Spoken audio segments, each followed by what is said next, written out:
Hello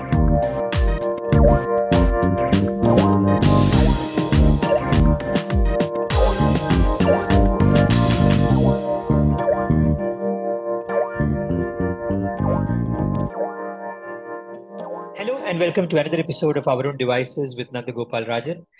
This time we have another very illustrious guest with us, and we are going to talk about a topic which again has been covered multiple times, but I think we need to talk about 5G every 2-3 months so that we know what's happening in this space. So with us this time is Mr. Ganesh Lakshminarayanan, who is the CEO of Airtel Enterprise and Airtel Cloud. So welcome to the show. Thank you, Mr. Nandagopal. So let's say 5G has been around for almost a year, more than a year now. So how has been the adoption? And would Airtel be happy, with the adoption so far? I think so. I think if you look at 4G versus 5G, I think we are building this infrastructure well ahead of the demand, if I say so. If you listen to our CEO, Gopal would say, ideally, you would have liked to roll out 5G 1 year later. But I think we are doing it as fast as, or even better than what we expected. So 5G is today available in thousands of cities, and I can't give you an exact number because we are adding cities as we speak. So the public 5G is definitely getting rolled out much faster. If any of these studies, if you believe 4G to get to 25% adoption, it took about 5 years. I think they are projecting that it will be done in 3 years in India in terms of 5G adoption. So we are very happy with our rollout. I think our experience has been good. We're watching it, but the ecosystem is to still develop.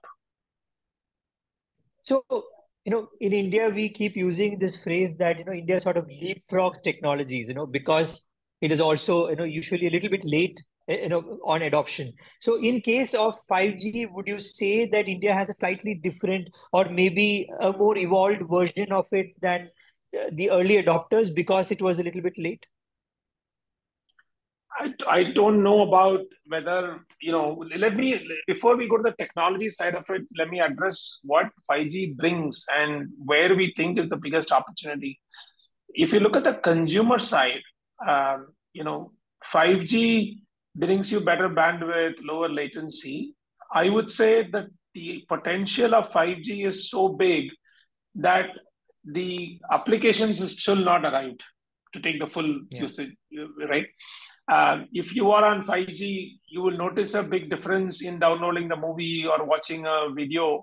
But I'm not sure whether that is fully justifying the 5G characteristics, as well as what we are expecting as return on investment on 5G, right? So I think those applications will come. We are very hopeful that will develop. But on the B2B side, I think there is a lot more opportunity on the B2B side.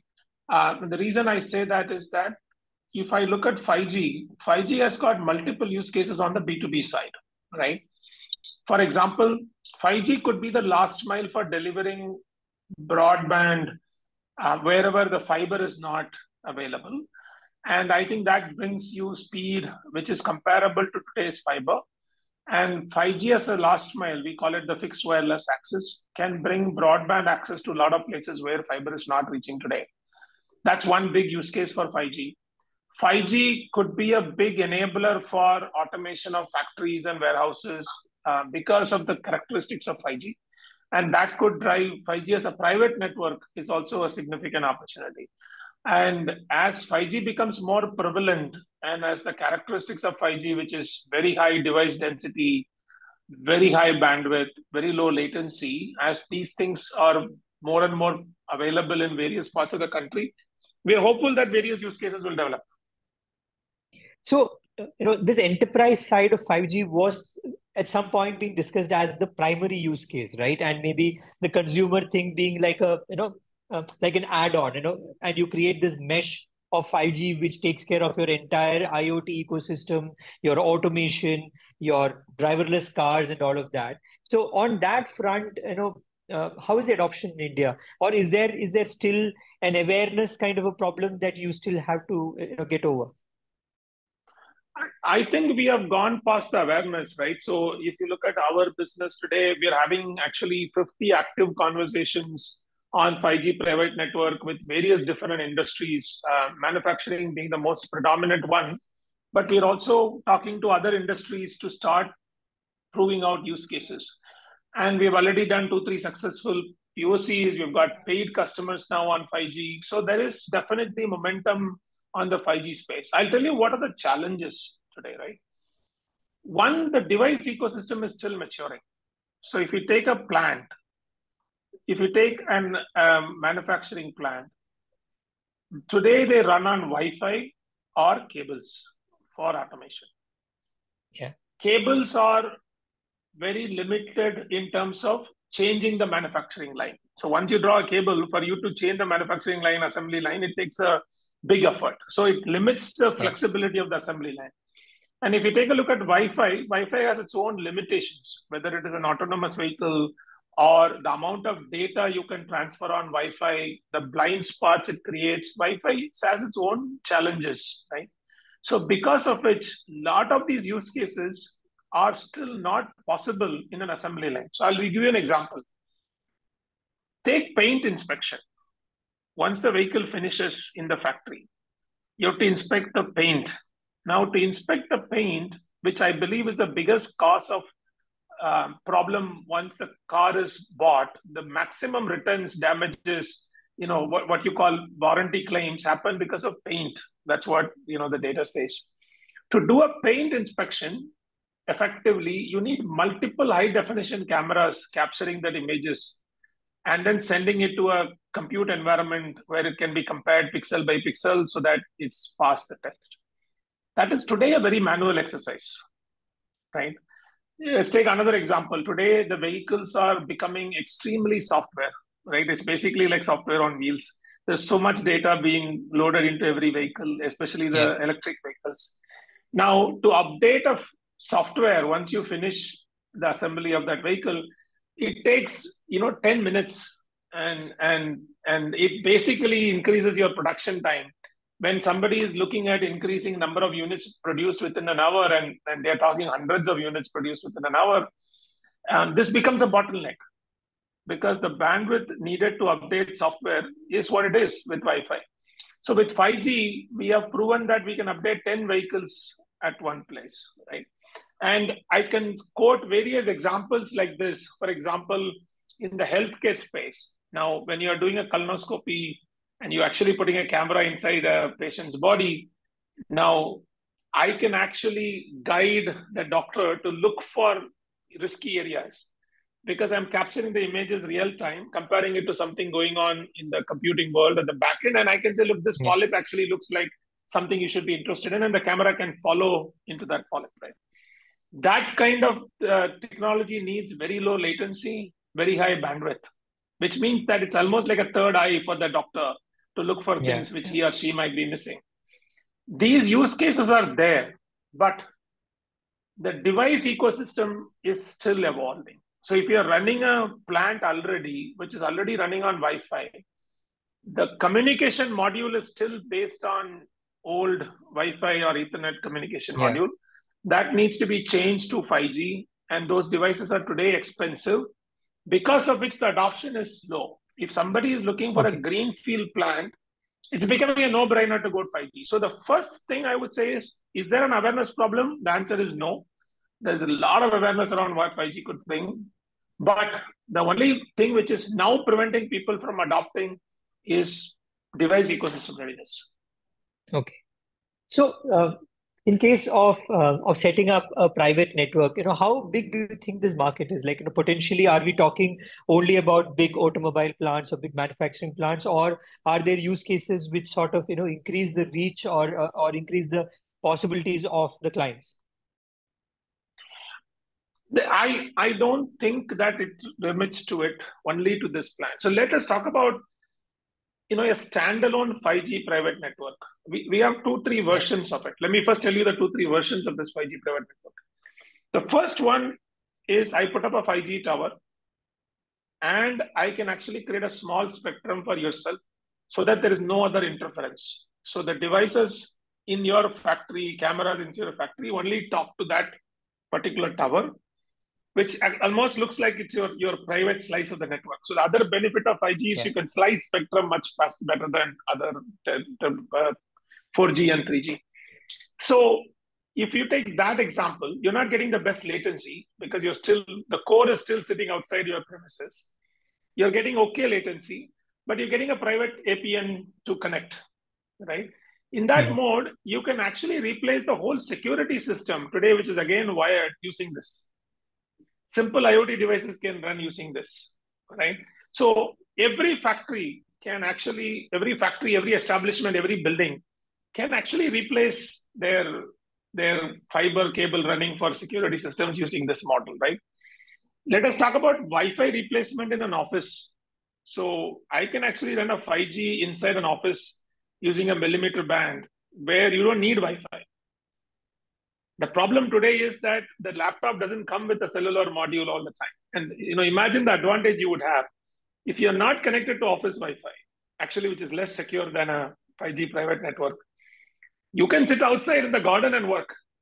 You don't need to be inside the office in a within particular that room. yes. Yeah, so tomorrow I could see that once these devices mature, Wi-Fi can be replaced with 5G, right? Let's take the second version of 5G, which I'm talking about, where the core is on-premise. If I put a core on-premise, it's almost as if I'm treating the factory like a small town. I'm putting up a tower, I'm putting a small cell, I'm putting a core there. That latency comes down dramatically, so you can run various different of use cases. You can actually run an autonomous vehicle where the whole compute sits in the edge. The vehicle is just a dummy vehicle. Today, the autonomous vehicles which runs in the factory, the compute is in every vehicle because the compute is not in the edge. So the vehicle becomes very expensive. Tomorrow, the autonomous vehicle can be just dumb vehicle and the control is in the edge place, right? So these two different versions of 5G is actually going to make sure that 5G could be very prevalent in multiple use cases. And tomorrow, once the device ecosystem proliferate, the drones become much more, part of mainstream. The autonomous vehicles becomes part of mainstream. Your health, the health sensors become more mainstream. I think there's going to be a lot of devices communicating data, and that will need 5G. So I think 5G is more bigger than can I put up a private network for a warehouse or a factory. Yeah.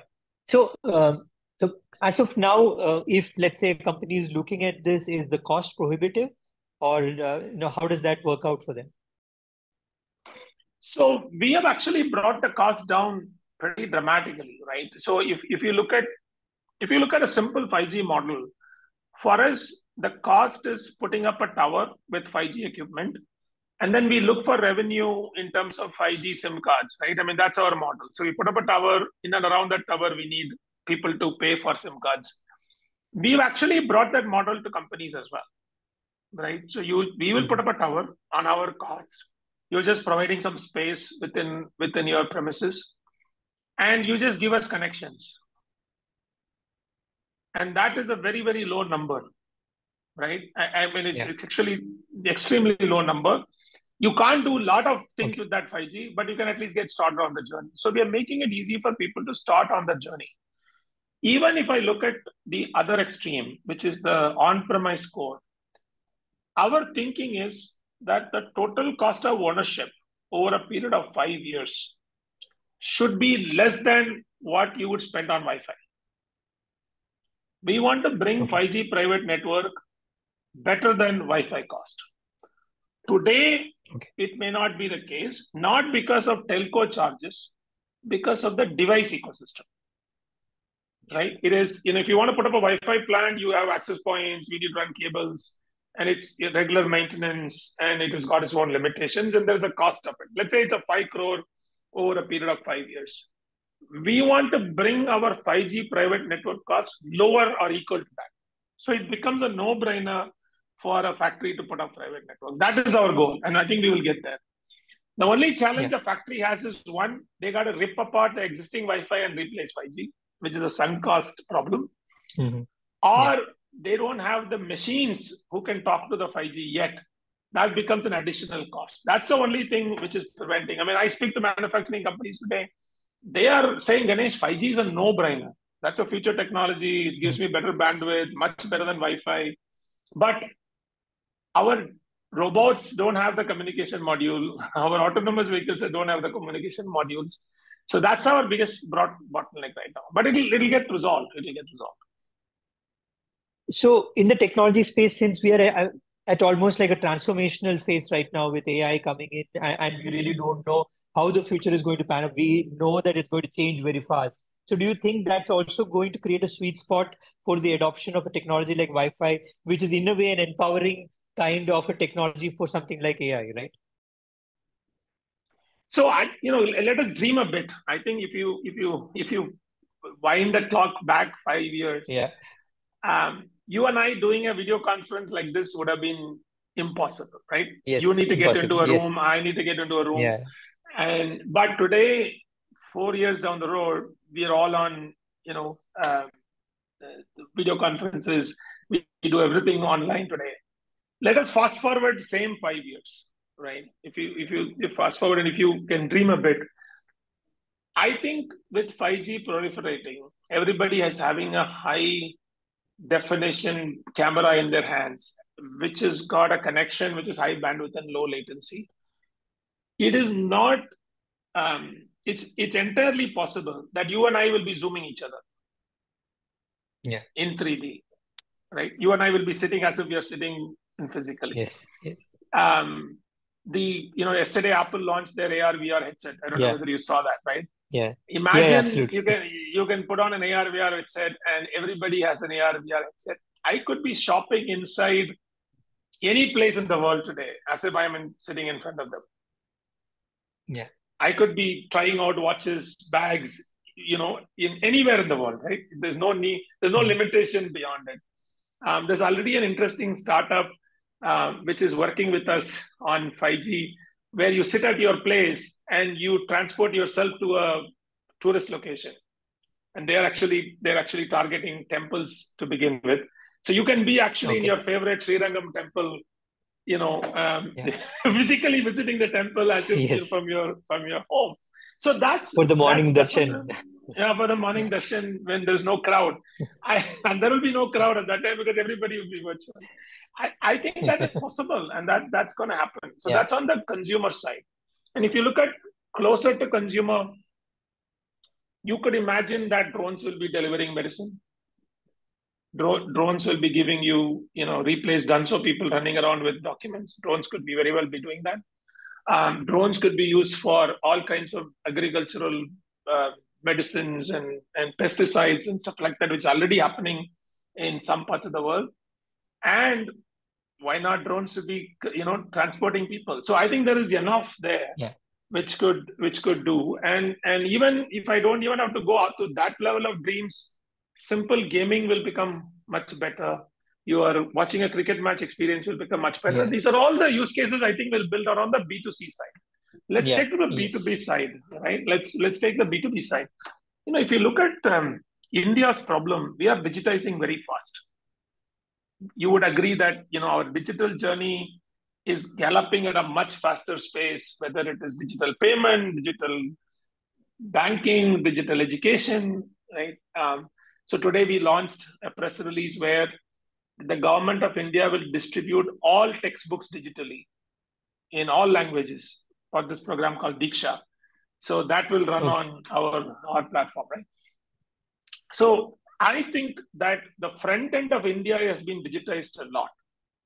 I mean, during COVID times, you knew where your shoe you ordered, the health, the cleaning equipment you ordered, the pizza you ordered. You knew exactly where it was every minute, but we didn't know where our oxygen cylinders were, and that's probably because I think the back end of India has not been digitized to the extent that the front end has been digitized. Right? When I say back end of India, the supply chain, the factories, and the warehouses have not been digitized. I think 5G, with the support of lot number of devices, high bandwidth, it will make the backend digitized as well. And that is where I see a biggest opportunity for 5G. So, in case of security, and you mentioned that in comparison to Wi-Fi, 5G private networks are much better. Uh, but are there new threats that emerge because you're on a completely new technology in a way? In the spectrum, if you slice the spectrum and you give that as a private spectrum to somebody, the chances of somebody interfering in that spectrum is much, much harder than interfering in Wi-Fi. So I may not be able to explain the full technicalities of it. When I tried to replace Wi-Fi with 5G spectrum, we know for sure that it's more secure than Wi-Fi because there is no, for any device to connect to a network, there is a network ID they need to know. And that ID is not broadcast widely in this, right? You only know only for that particular location. So 5G private network, by the nature of its design, I am told is more secure than, right? But I don't think the problem of security comes there. I think you're collecting a lot of data. The data, as long as it's residing inside a hospital, inside a factory, inside a establishment, it's very secure. The minute you start transmitting that data through internet to a cloud, it is, that is where the vulnerabilities start happening. I don't think security is a infrastructure problem alone. I think it is a human error as well. I mean, every data leak you can think of is almost a human error, right? So there's a lot more data getting leaked because of human error than technology losses. So as we wind up, one last question, do you think, because it's again an emerging space, do you think there is or there is a need for regulation in this space? There is need for a proper ring fence so that companies like yours know, where to work, where what to put in place? I don't think so. I think whatever regulation is applicable in the 4G space, whether it is security or privacy, I think it's applicable in the 5G space as well. I think 5G is about a lot of data being collected because a lot more devices can be supported on 5G, which means everybody will be sending data, starting from your vehicle to everything. Now, the data has to be stored closer to the generation so that the processing can happen closer to the generation. There's no point in bringing all the data to a central data center. So I think the edge compute will become an interesting option. I believe that 10% of compute will move to edge quickly because there's no point in bringing all this data back to a central cloud as opposed to processing it at the edge. But these data, when used properly, I think it adds value, right? For example, I was talking to somebody yesterday that to do a background check in India, it's a very manual process. Today, I only have access to your education certificates online. Tomorrow, your employee records could be online. Your historical address records could be online. Your health records, if you want it to be, could be online.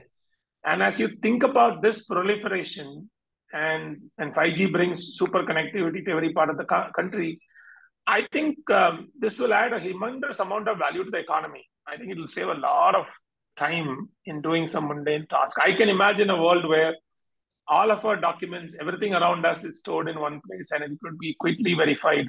And Aadhaar has been a phenomenal boost to our productivity. And I think 5G with its immense potential to support multiple devices, greater bandwidth, coverage, I think it will be a next big thing. I mean, imagine today 4G is a main reason for we surviving the COVID. Every Uber, Ola, Swiggy, Zomato, Zoom, everything runs on the 4G backbone which we had built. I think 5G backbone we will build, and I'm sure there'll be definitely interesting use cases built on top of it. Sir, thanks for being on the show. It was a pleasure talking to you. Thank you very much. Thanks. So you were listening to Mr. Ganesh Lakshminarayanan, who is CEO of Airtel Enterprise.